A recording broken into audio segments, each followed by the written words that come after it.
President साहब छोटे पने कौन था रामू ಅವನ ನಮ್ಮಂತ ಹೋಗ್ತಾರೆ ರಾಮ್ ಶ್ರೀಲ ಅಂತ ಹೋಗ್ತಾರೆ ಇಂಥ ಜನ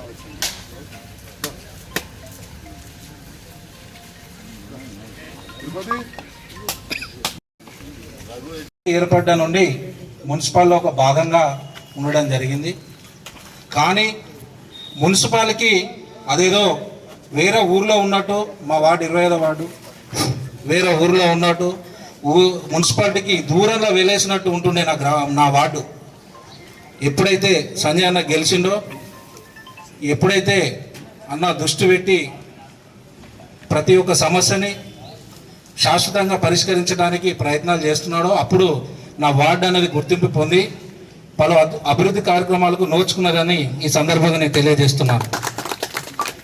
అదేవిధంగా ఒక చిన్న వర్షం పడితే నా వార్డు మొత్తానికి ఒక వైఖరి నదిలాగా, గలీజ్ వాటర్గా వైఖరి నదిలాగా ప్రవహిస్తుంటుంది నా వార్డు మొత్తం.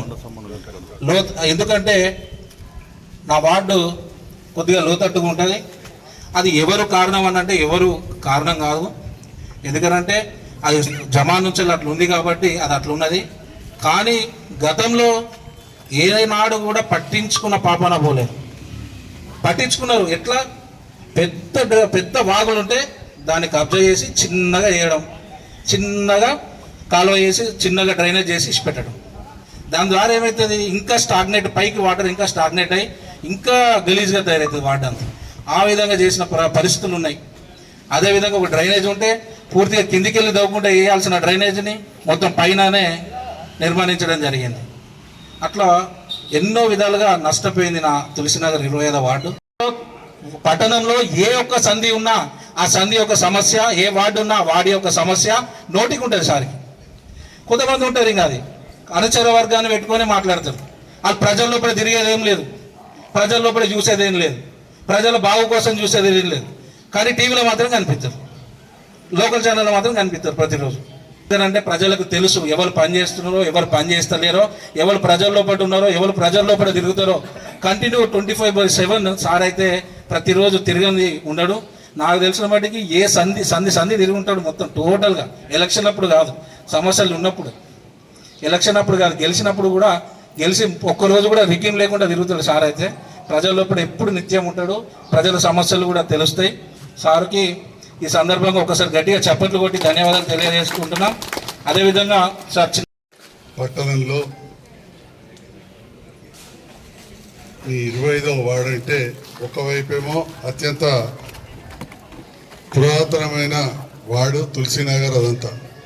దాంతో పాటుగా ఈ పుణాల గార్డెన్ నుంచి ఈ హౌసింగ్ బోర్డు వెనుక దిక్కు ఇదంతానేమో కొత్తగా అభివృద్ధి చెందుతున్న ప్రాంతం. ఒకవైపు కొత్తగా అభివృద్ధి చెందుతున్న ప్రాంతం, ఒకవైపు పురాతన ప్రాంతం. ఈ రెండింటికి ప్రాతినిధ్యం వహించే మా తమ్ముడు పవన్ నాయకుడికి కార్యక్రమం పేరున నా హృదయపూర్వక నమస్కారాలు తెలియజేస్తాను.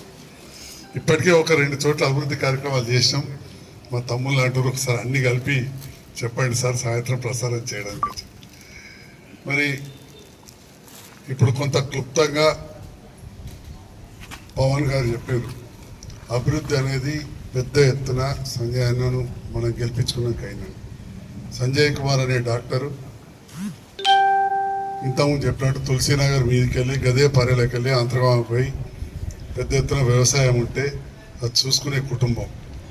ఇటు స్థానికంగా గడియార నడిబొడ్డున నాన్నగారు ప్రముఖ న్యాయవాదిగా అక్కడ పెరిగిన, సర్కార్ బల్లలో చదివినాం, డాక్టర్ అయినాం, వచ్చినాం. మీ అందరు ఆశీర్వాదంతో గెలిచి ఎమ్మెల్యే అయినా. రెండవసారి మళ్ళీ మీరు గెలిపించారు. రెండవసారి గెలిపించడానికి కారణమైంది, మరి పక్కనే జిల్లా కేంద్రం ఉంటుంది మంచిర్యాలలో ఓడిపోయారు, కొత్తగా జిల్లా అయింది నిర్మల్ ఓడిపోయారు, పెద్దపల్లి అయింది పోయింది. మరి పక్కనే పరిస్థితులు ఉంటే అక్కడ మెడికల్ కాలేజ్ అయింది, జిల్లా వచ్చింది. ఈరోజు జైత్యాల మీరు గెలిపించారంటే మీ అందరు కూడా నన్ను గుర్తించినందుకు హృదయపూర్వక ధన్యవాదాలు తెలియజేస్తా ఉన్నాను. మరి చాలా విషయాలు నేను మీడియా ద్వారా నిరంతరం చెప్తా ఉంటా. మన జగిత్యాల పట్టణం అతి పురాతనమైన మున్సిపాలిటీ 1956లో. తర్వాత మాస్టర్ ప్లాన్ కూడా ఎప్పుడో 89లో అయిపోతుంది, 2009లో ఎక్స్పైర్ అయిపోయింది. దాన్ని మనం మంచిగా చేసుకోవాలనే ఆలోచనతోటి, జగిత్యాల పట్టణాన్ని అభివృద్ధి చేయాలనే ఆలోచనతోటి మొత్తం ఈ లింగంపేట అంతను కూడా మనం జగిత్యాల కలిపేసాం. అంతరగామ శివారు దానికి పూర్తిగా ఒక్క ఊరు ఇడిచిపెడితే మొత్తం కూడా జగిత్యాల కలిపేసాం. ఇటు వచ్చేసి దరూర్ శివారు ఉంటే వాగివతల మొత్తం అటు 8వ వార్డు కావచ్చు, 9వ వార్డు అంతా కూడా దీంట్లో కలిపినాం. గోవిందపల్లె మోతెలో ఉండే కలిపేసాం, శంకులపల్లె తిప్పలపట్లు ఉండే కలిపేసాం. ఇట్లా కొంత హస్నాబాద్ ఇవన్నీ కలిపి జగిత్యాల పట్టణంలో ఒకప్పుడు 95% తోటి బండలతోటి రాళ్ళు రప్పలు బంగ్లాలతోటి నిండిపోయిన ప్రాంతాన్ని ఇవాళ టిఆర్ నగర్ కూడా కలిపి మనకు ఒక ప్రశాంతమైన వాతావరణం, కొంత గాలి వెలుతురు తీసుకునే విధంగా జగిత్యాల పట్టణంలో కలిపి అత్యధిక నిధులు తెచ్చి మనం పార్కులు కావచ్చు, జిమ్ములు కావచ్చు, హాస్పిటల్స్ కావచ్చు, ఇవన్నీ కూడా అభివృద్ధి చేసుకున్నాం. దాంతో పాటుగా మార్కెట్లు కూడా అభివృద్ధి చేసుకుంటాం. అంటే మౌలిక వసతులన్నీ పెంచుకుంటూ పోతున్నాం. ఆ తర్వాత మాస్టర్ ప్లాన్ తెచ్చి ఇంకా బాగా చేస్తామనే ఆలోచన కూడా నాకు ఉండింది. అంతకుముందు 14 జోన్లు ఉండే, అందులో తులసీనగర్లో కూడా ఒక ప్రాంతంలో పొన్నాల గార్డెన్ ముందట అసలు పర్మిషన్లే రాకపో, దాని పేరు కుమ్మరివాడ అని పడ్డది. అసలు కుమ్మరి వాళ్ళు ఎక్కువ లింగంపేటలు ఉంటారు, ఆడ ఉండేదంతా ప్రైవేట్ ల్యాండ్, కానీ ఇంట్లో మాత్రం అయినాయి. ఈ ఎందుకైనా అంటే మీకు తెలుసు, పర్మిషన్ లేకుండా కట్టుకునే అవకాశం జగిత్యాల చాలా ఎక్కువ ఉన్నది వేరే వాటికంటే.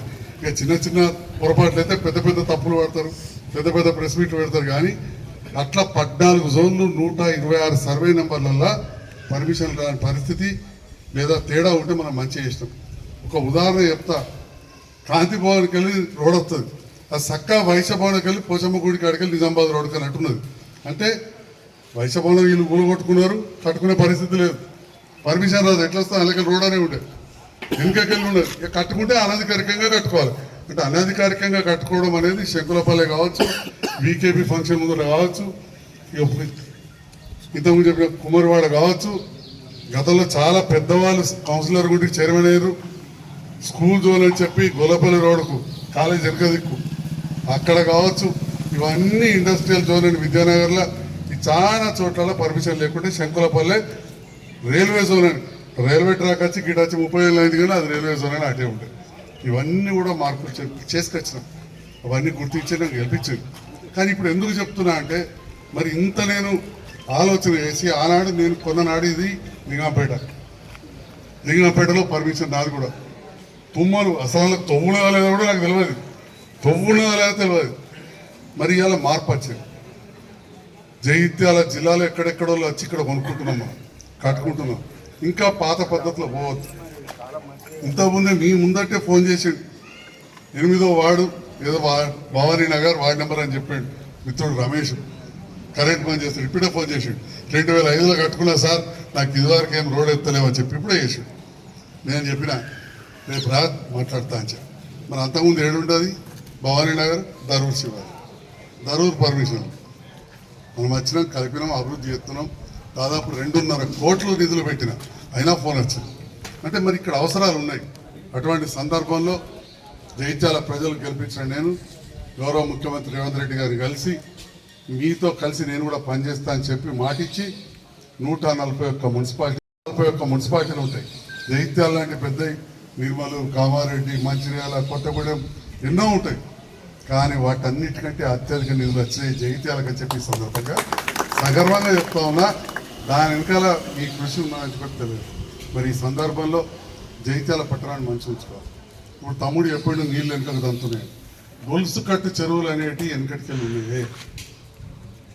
ఇవాళ అంతర్గామ గుట్టలలో, గురవండ గుట్టలో నీళ్లు పడితే అంతర్గామ చెరువులకు వెళ్ళి కుంట కాలువలో పోయింది, కెనాల్లో ఒర్రెలో పడతాయి, కర్ణంకుంటకు వస్తాయి. గిడ లింగంపేటలో కర్ణంకుంటకి వెళ్ళి ఈ బర్రె లింగంచెరు కాడ పేద పర్రె ఉండే, మా బండి సగం ఎట్ల బండి సగం పోవు. నాకు బుద్ధి తెలిసే వరకే నాకు కారు వచ్చింది, కానీ కారు పోకపోవు. అట్లా ఆధారం మీకెళ్ళి ఎండ వేరే కాలంలో పోదు, వర్షాకాలం పోకపోదు. అటువంటి బర్రెకి ఇంత అయిపోయింది, ఆక్రమణ గురైపోయింది. మరి ఈ రకంగా ఎన్ని సమస్యలు అంటే అన్ని సమస్యలు. చింతకుంట చెరువులో రేపు ఒకటి దుర్గంధం పోయింది, చెరువు ఖరాబ్ అయిపోయింది. కానీ దానికి అడ్డం అన్ని నిర్మాణాలు వస్తున్నాయి, ఆ నీళ్ళన్నీ వెనకకు వెళ్తాయి. చింతకుంట చెల్లకెళ్ళి నీళ్ళు మళ్ళా ఎళ్ళకోవాలి, కింద కళ్ళపల్లి చెల్లకోవాలి. నడువులో చాలా ఆక్రమణ అయిపోయింది, చాలామంది ఇళ్ళకి వస్తుంది. నిన్న ఆడియో ఆఫీస్లో మీటింగ్ పెడితే మున్సిపల్ కమిషనర్, తహసీల్దార్ గారు, మున్సిపల్ అధికారులు వచ్చి తలకాయ పట్టుకుని కూర్చున్నారు. మా శరణ్ కూడా ఉండి అక్కడ ధర్మ సముద్రం అనేది మన ఊళ్ళో మంచిగా తాగేది. కెనాల్కి వెళ్ళి తూమున్నది, వానాకాలం నీళ్ళు నిడితే ఆడికెళ్ళి అల్లకెళ్ళి వచ్చి అవి కావచ్చు, ఫిల్టర్ అయ్యే నీళ్ళు కావచ్చు, చింతకుంట చెర్లకు వచ్చే కాలువ ఉండేది. ఈ ఆ కాలువ మొదట్లోనే ఆక్రమణ చేసింది, మొదట్లోనే ఆక్రమణ అయింది. వెనుకటికెళ్ళి ఉన్న కాలువ, వెనుకటికెళ్ళి ఉన్న కాలువ. తహసీల్దార్ దగ్గర కాయిదాలు లేవు, మున్సిపాలిటీలో కాయిదాలు లేవు, ఇరిగేషన్ వాళ్ళ దగ్గర కాయిదాలు లేవు. మరి ఆ నీళ్ళు ఎటు పోవాలి? పారుకుంటే అక్కడ ఉన్న ఇళ్ళకి వస్తాయి. ఈ 2-3 రోజులే చెప్పబట్టి మీరు అందరూ కూడా చూసుకుంటారు వీడియో. హైదరాబాద్లో ఒక 3-4 ఏళ్ళ కింద వరదలు వచ్చి ఇళ్ళకి నీళ్ళు వస్తే ఒక గడ్డ ఉన్న పెద్ద మనిషి ముసలి 75-80 ఏళ్ళోడు గర్వమే పానీ కూసా అని చెప్పి ఇళ్ళకి నీళ్ళు వచ్చాయి అని ఎడుతూ ఉంటే, అరే ఓ కాపే గర్మే కాగుసే అపని ఊసిపోయి కూసా అన్నాడు. నీళ్ళు మణిళ్ళకి వేసేదా పోయి మణివేళ్ళకి పోయినా అన్నాడు. ఆ పరిస్థితి జగిత్యాల పట్టణంలో చాలా చోట్ల రాబోతుంది. నేను చాలాసార్లు చెప్తూ ఉంటాను, నా ఇల్లు అటెన్గా నా బిడ్డ ఏం చేసుకునేదో, నా తరం తర్వాత ఎవరు ఉంటారో తెలియదు. మా పెదనాన్న పిల్లలు మొత్తం అమెరికాలో, వాడు స్పెయిన్ అమ్మాయిని పెళ్లి చేసుకున్నాడు. రేపు సాయంత్రం వచ్చాడు అమర్పేట పుట్టపోయి కొద్దిగా దేశం దండం చేసుకుంటాను. ఆ కుటుంబంలో ఎవరు లేరు. ఇక నెక్స్ట్ మా జితేంద్ర బాబు కుటుంబం ఎవ్వరికి లేని లేదు. నేనే లాస్తున్నా. నేను ఆలోచించేది ముందు తరం కోసం, ఓట్ల కోసం ఆలోచించద్దు అని మొన్న ఎక్కడ అంటే మా ఊళ్ళో వచ్చే ఎలక్షన్ గురించి ఆలోచించద్దు, వచ్చే తరం గురించి ఆలోచించే దాన్ని ఎవరో మా వాళ్ళు చూసి అలా పెడితే బాగా చెప్పి నన్ను ఎక్కిరినోడు పాపం. మరి వాళ్ళ గురించి ఆలోచించాలి. మీరు మీ ముందు తరం కోసం ఆలోచించి ఇంత పెద్ద బంగ్లా కట్టుకోకపోతే ఒక తిరుపతి కూడా ఉండదు కదా కోసం కాదా? ఎందుకు ఆలోచించారు? ఒక చెట్టు పెడితే చెట్టుని ఇట్లా ఎందుకు కాపాడుతారు? అందరు పెట్టిన చెట్లు ఎందుకు నరికేస్తారు? ఎందుకు కాలువలకు జాకెట్స్ పెట్టి ఇల్లు కట్టరు? మూడు కట్టేందుకు ఎవరి కోసం? ముందు తరం ఉండరా? రేపటి ఇంకోళ్ళు కట్టుకోరా? పక్క ఆలోచించద్దా? ఎక్కడో ఒక దగ్గరైతే ఆలోచించాలి కదా. వాళ్ళు గట్టే చేసి నేను గిట్ట చేసి నా తర్వాత గట్టే చేస్తా అంటే ఆ పరిస్థితి ఏడికి వస్తుంది? ఇవాళ చైనా దేశం మనకంటే చాలా వెనుకబడి ఉండే. ఇవాళ చూస్తుండగా ఒక కంకణ బద్దులై వాళ్ళందరూ కూడా ఒక కఠిన నిర్ణయాలు తీసుకున్నారు. ఇవాళ ప్రపంచంలో అత్యంత ధనిక దేశం. మనం ఎక్కడున్న గొంగలకి అక్కడే అన్నట్టు అయిపోయింది. కొంత సాధించినాం, అభివృద్ధి అసలే సాధించడం లేదు. స్వతంత్రం వచ్చినప్పుడు తినడానికే లేకుండా, నేను చిన్నపిల్ల అన్నప్పుడు కూడా 100 ఎకరాలు ఆస్తున్నా కానీ కరువు వస్తే మా నానమ్మ తాత వాళ్ళు ఒక పూటకు మొక్క కట్టుకది మా ఇంటికి పంపులు జయించాలి బియ్యం. అంటే అప్పుడు పరిస్థితి, మా నాన్న చదువుకునేటప్పుడు బర్మా బియ్యం తిన్నారట, మన అంత పెద్ద భూస్వామిగా పేరు. అటువంటిది ఇవాళ ఎక్కడ బియ్యం పెట్టుకోవాలో తెలియనంత పంటలు పండినాయి. ఆ రకంగా అప్పటి ప్రభుత్వం నెహ్రూ గారు కావచ్చు, ఇందిరాగాంధీ కావచ్చు, ప్రణాళికలు వేసారు. బాక్రా నగర్ నుంచి మనం ఎస్ఆర్ఎస్పీ దానిక ప్రాజెక్టులు కట్టుకున్నాం. ఇవాళ కొంత వచ్చింది. కానీ వేరే దేశాలు, జపాన్ ఇవన్నీ ఎన్నో రంగాల్లో అభివృద్ధి చేయాలి. అది అంతా కూడా ప్రతి చోటకెళ్ళి స్టార్ట్ కావాలి. అంత ఢిల్లీ, రాజ్యసభ, లోకసభకి వెళ్ళి అవుతుందా? జగిత్యాల మున్సిపాలిటీకి వెళ్ళి ఎందుకు కావద్దు? ఈడ కూడా ఉండాలి. ఇవాళ భారతదేశంలో స్వచ్ఛ రాష్ట్రాలలో మధ్యప్రదేశ్ వచ్చి ఇండోర్కు లైన్ 10వ అవార్డు వచ్చింది. స్వచ్ఛ పట్టణం మరి ఒక్కడన్నా తెలంగాణలో రావద్దా స్వచ్ఛపట్టణం? అలా జగిత్యాల ఎందుకు ఉంటుందని నేను ఈ సందర్భంగా అడుగుతా ఉన్నా. అసలు తడి చెత్త పొడి చెత్త వేరు చేసే కార్యక్రమం నా ఇంటికెళ్ళే స్టార్ట్ కావాలి. ఊకెళ్ళలేదు ఇడరా. ఎందుకు చెప్తున్నా అంటే మీరు అందరూ కూడా ఒక్కసారి ఆలోచించండి. ఈ తులసినగర్కి ఒక 100 మంది కుటుంబాలు పేదోళ్ళు డబుల్ బెడ్రూమ్లకు పోయింది. అట్లా జగిత్యాల 5,000 కుటుంబాలు పోతున్నాయి. అంటే 20,000 మంది పోతున్నారు మనోళ్ళు. అక్కడ ఈ మన చెత్త అంతా పోయి అక్కడ వేడ ఒక గుట్ట లెక్కాయి. మరి ఎట్లయింది? ఇది రాష్ట్రం అంతా చాలా చోట్ల ఉన్నది అని ప్రభుత్వం ఒక నిర్ణయం తీసుకొని దగ్గర 5 కోట్ల రూపాయలు ఖర్చు పెట్టింది. అంతా సెంట్రలైజ్, మనం టెండర్లు కాదు, మనకు సంబంధం కాదు. బయో మైనింగ్ అని ఆ చెత్తను కరగబెట్టుడు, కాలబెట్టుడు, తీసేసుడు, ఎత్తుకోడు చేసి అయిపోయిందని చెత్తలు దులుపుకొని పోయారు. ఇంకా 40% మిగిలి ఉండేది. మొన్న నేను లెక్కలు తీసి నోరు తెరిచి అట్లా కూర్చున్నాను. ప్రతిసారి మైక్ పెట్టుకున్నప్పుడు ఇదే చెప్తుండని చెప్పి మా తమ్ముళ్ళు కూడా అప్పుడప్పుడు అనుకుంటారు కావచ్చు. దయచేసి మిమ్మల్ని కోరేది ఏంటంటే ఇది రోజు ఒక్కసారి చెప్పిన తప్పులేదు. ఎందుకంటే చిన్నప్పటికెళ్ళి కటింగ్ తీసుకుంటాం, మళ్ళీ కటింగ్ తీసుకున్నాక ఫోన్ రాగానే అడుగుతా మా మంగళ గారు మళ్ళీ మెడల్లో నీటి తిప్పుతాడు. నాకు తెలియదు కటింగ్ తీసుకుంటే చక్కగా కూర్చోవాలని పక్కట్టు కలిగితే మళ్ళీ ఉల్టా కట్ అవుతుంది. కానీ మన మనిషికి బుద్ధి అట్లా మారుతూ ఉంటుంది. కాబట్టి తమ్ముళ్ళరా ఈ ప్రత్యేకమైన శ్రద్ధ పెట్టాలి. మా సోదరి మనులు ఉన్నారు ఇక్కడ, మన ఇళ్ళ నుంచి స్టార్ట్ కావాలి. చాలా దుష్పరిణామాలు రాబోతున్నాయి. ఇది మన పట్టణమే కాదు, చిన్న గూడాలు చూస్తే కానీ అదే పరిస్థితి అవుతుంది. ఇక ప్లాస్టిక్ వాడకుండా మనం బతికే పరిస్థితి లేదు. అటువంటి అప్పుడు అట్లీస్ట్ తడి చెత్త పొడి చెత్త వేరిస్తే తడి చెత్తనేమో పెంట్ అవుతుంది, పొడి చెత్తనేమో ప్లాస్టిక్, ఇవన్నీ మనం రీసైక్లింగ్ అవుతాయి. ఇటుకే పిల్లలు ఏదైనా చేసుకుంటారు, మొత్తానికి అయితే పనికొస్తున్నాయి, ఏదో ఒకటి పనికొస్తుంది. మనం ఇవ్వాలనుకుంటే పేపర్ ప్లేట్లను అందరం తింటాం, దాని మీద చూడని పైన ఒక సన్న పొర ఉంటుంది, అది 50 మైక్రాన్స్ కంటే తక్కువ ఉంటుంది. అది కరగది మురుగది అంత సన్నది. కానీ మనం వేడివేడి అన్నం పెట్టుకున్నట్టు అందులో వచ్చే ప్లాస్టిక్ రేణువులు మన శరీరాన్ని మెల్లగా మెల్లగా మెల్లగా ఖరాబ్ చేసుడు మాత్రం గ్యారెంటీ. క్యాన్సర్కు పెద్ద కారణం అవుతాయి. మొన్న క్యాన్సర్ క్యాంపు పెడితే నేను ఓల్డ్ ఏజ్ స్కూల్లో కిమ్స్ నుంచి పిలిపించిన, కిమ్స్ హైదరాబాద్ అనగానే మళ్ళీ ఇంటర్నెట్ డిస్కౌంట్లో నాకు ఫోన్ చేయకపోతే ఆ మేనేజ్మెంట్ వారి భార్య నా క్లాస్మేట్ భవన వెంకటరామరెడ్డి గారు బిడ్డ, మాజీ ముఖ్యమంత్రి బిడ్డ, షీజ్ మై క్లాస్మేట్.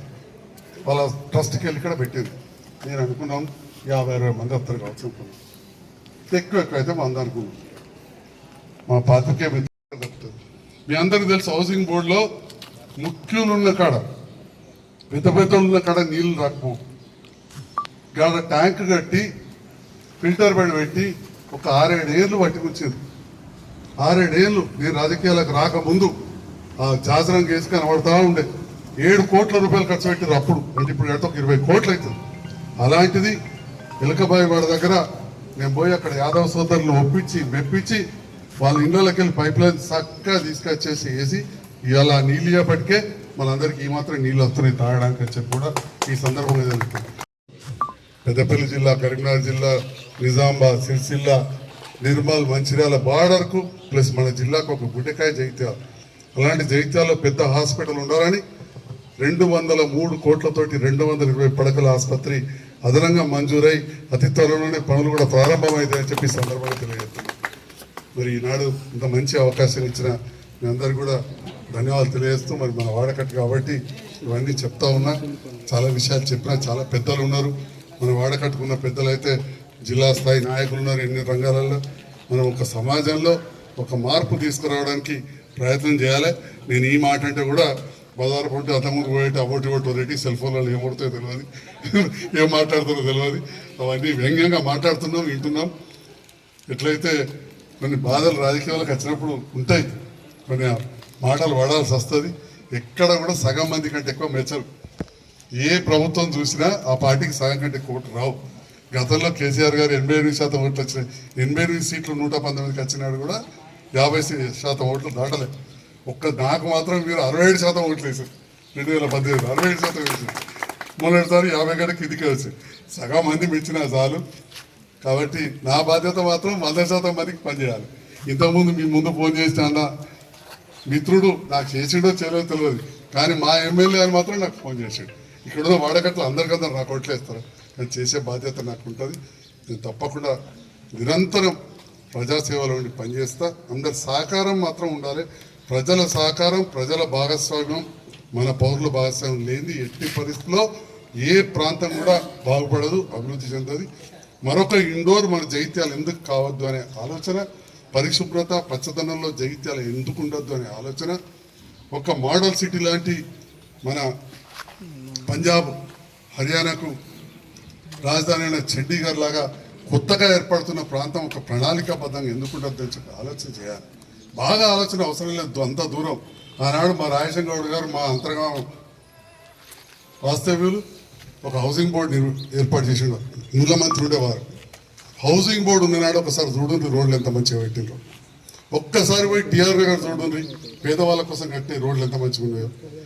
అంతకంటే ముందు స్వతంత్రం వచ్చిన తర్వాత మా చిన్నతాత ఇంటి ఉన్నప్పుడు గాంధీనగర్ కడితే మీరు ఒక్కసారి చూడు రోడ్ ఈడికెళ్ళి చూస్తే ఆడదాక ఆడికెళ్ళి ఆ కాలంలో 30 ఫీట్ల రోడ్లు 40 ఫీట్ల రోడ్లు మనకు కనబడతాయి. మరి ఇవాళ మనం ఎందుకు చేయొద్దు? కాగితం మీద ఉన్నటువంటి నిబంధనలు మనం ఉపయోగించుకుంటున్నాం.